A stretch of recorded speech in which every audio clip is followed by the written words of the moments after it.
ফটোই তুলতে পারছি না।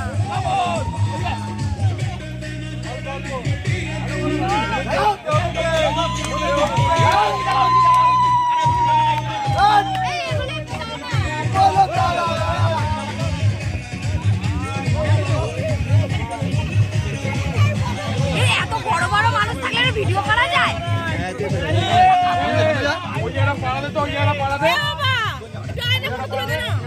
Photo photo